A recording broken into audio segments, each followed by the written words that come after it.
Full form है group of 7। ठीक है, इसमें 7 कंट्रीज है फिलहाल, लेकिन पहले 7 कंट्रीज नहीं थी। पहले ये शुरुआत में 4 कंट्रीज ने मिलकर इसको बनाया था। हुआ ये था कि 1973 के टाइम पे जब ऑयल क्राइसिस आया था, ओपेक कंट्रीज इन्वॉल्व थी इसमें। ठीक है, इस कारण से ऑयल क्राइसिस जो हुआ था उस समय के आसपास यूएस ने एक मीटिंग बुलाई थी बड़े बड़े इंडस्ट्रियलाइज्ड कंट्रीज की। यूके, फ्रांस और जर्मनी को इस मीटिंग में यूएस ने बुलाया था और इस ग्रुप को उस टाइम पे बोला गया था लाइब्रेरी ग्रुप। ठीक है, ये लाइब्रेरी ग्रुप नाम दिया गया था और इनकी मीटिंग हुई। उसके बाद मिड 1973 में आईएमएफ और वर्ल्ड बैंक ने एक मीटिंग करी जिसमें इन्होंने लाइब्रेरी ग्रुप को, यानी इन 4 देशों के ग्रुप को सजेशन दिया कि आप जापान को भी अपने ग्रुप में शामिल कर लीजिए, और इन्होंने ये बात मान ली। लाइब्रेरी ग्रुप ने ये बात मान ली।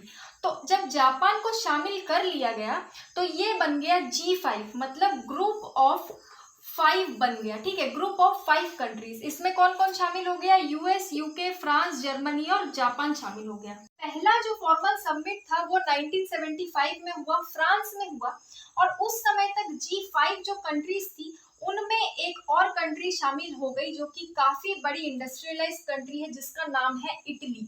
ठीक है, इसको भी शामिल कर लिया गया। तो ये बन गया G6, यानी कि ग्रुप ऑफ 6 कंट्रीज ये बन गया। उसके बाद जो है कनाडा शामिल हो गया तो बन गया G7।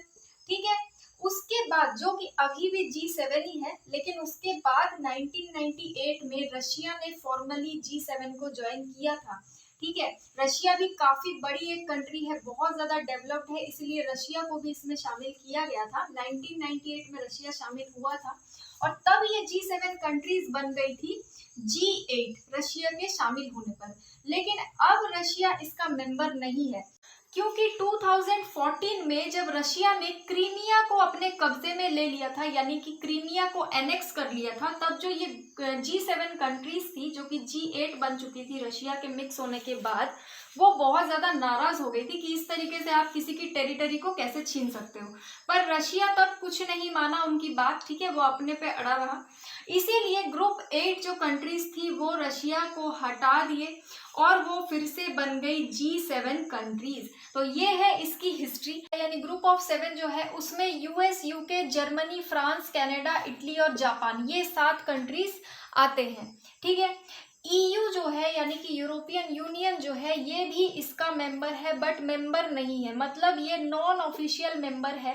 लेकिन 1977 से अभी तक यूरोपियन यूनियन जो है वो G7 के साथ काम कर रहा है, यानी कि हर एक पॉलिसी वगैरह G7 जब डिसाइड करता है तो ईयू भी वहां पर शामिल होता है। यूरोपियन यूनियन का जो प्रेसिडेंट होता है वो इसमें शामिल होता है। ठीक है, और साथ मिलकर G7 और ईयू काम करते हैं। लेकिन याद रखना है कि नॉन ऑफिशियल मेंबर है और ग्रुप ऑफ 7 के जो भी पॉलिसीज होते हैं, जो भी डिसीजंस होते हैं वो बाइंडिंग नहीं होते हैं, यानी कि जितने भी डिसीजंस लिए जाते हैं उनको कंपल्सरीली आपको इम्प्लीमेंट करना ज़रूरी नहीं है।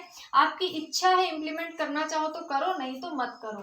कोई भी फॉर्मल हेडक्वार्टर या सेक्रेटेरिएट इनका नहीं है, जैसे कि यूएन का देख लोगे, यूनाइटेड नेशन का, या WHO का, या WTO का, या IMF का, या किसी का भी, वर्ल्ड बैंक का, किसी का भी देखोगे तो सबका एक परमानेंट हेडक्वार्टर होता है, सेक्रेटेरिएट होता है। लेकिन ग्रुप ऑफ 7 जो है, G7 जो है, इतनी सारी कंट्रीज का एक ग्रुप है, पर इनका कोई भी फॉर्मल हेडक्वार्टर या सेक्रेटेरिएट नहीं है। ठीक है, इन लोग ऐसे ही मीटिंग करते हैं और इनकी जो मीटिंग होती है वो एनुअल मीटिंग होती है, यानी कि हर साल मीटिंग होती है। और जो प्रेसिडेंट होते हैं, यानी जो होस्ट करते हैं मीटिंग को, अलग अलग देशों में हर साल मीटिंग होती है, तो वो रोटेशन के बेसिस पे होता है। जैसे कि इस साल एक कंट्री ने कर लिया, दूसरे साल दूसरी कंट्री करेगा, तीसरे साल उसकी दूसरी बाद वाली कंट्री करेगा, ऐसी तरीके से इसका रोटेशन चलता है। 2022 यानी कि इस साल अभी जो सबमिट हुआ है वो 48th सबमिट हुआ है, जो कि हुआ है जर्मनी में। अभी जो सबमिट हुआ है जर्मनी में, उसमें हमारे प्राइम मिनिस्टर मोदी जी ने लाइफ कैंपेन के बारे में बात करी है। इस लाइफ कैंपेन का फुल फॉर्म है लाइफ स्टाइल फॉर एनवायरनमेंट, और इसका गोल है इनकरेज करना इको फ्रेंडली लाइफ स्टाइल को, यानी कि जो लोग जी रहे हैं उनको इको फ्रेंडली तरीका अपनाना चाहिए अपने रहने सहने के लिए। ठीक है, उसके बाद यहाँ पर रशिया और यूक्रेन क्राइसिस के बारे में भी बात हुई है, जिसमें ये बोला गया है कि जल्दी से जल्दी रशिया और यूक्रेन के बीच में जो टेंशन चल रही है इसको ख़त्म कर देना चाहिए, जो हॉस्टिलिटीज़ हो रही है उसको भी अब रोक देना चाहिए। उसके बाद बात हुई है कि G7 कंट्रीज़ जो है, ये जो सातों देश हैं, ये $600 देंगे 2027 तक। किस लिए देंगे? इंफ्रास्ट्रक्चर प्रोजेक्ट्स के लिए देंगे मिडिल इनकम कंट्रीज पे, यानी कि ऐसी कंट्रीज, ऐसे देश जहाँ की इनकम मिडिल है।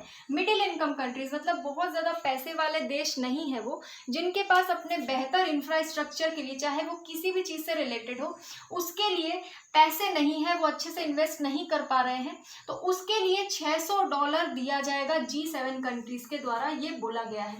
देखो एक भी चीज़ बाइंडिंग नहीं है, ठीक है, ये बोला गया है, ये हो भी सकता है, नहीं भी हो सकता है, बाकी ये होता तो है, ठीक है। उसके बाद जर्मनी ने इनवाइट किया था, इंडिया को तो किया ही था, इंडिया के साथ साथ अर्जेंटीना, इंडोनेशिया, सेनेगल और साउथ अफ्रीका को भी जर्मनी ने इस मीटिंग में इनवाइट किया था। G7 में ये कंट्रीज नहीं आती है, इनको इनवाइट किया गया था मीटिंग अटेंड करने के लिए। जैसे यूरोपियन यूनियन नहीं आता है पर वो प्रेजेंट रहता है, मीटिंग अटेंड करता है, वैसे ही ये 5 कंट्रीज को भी इनवाइट किया गया था।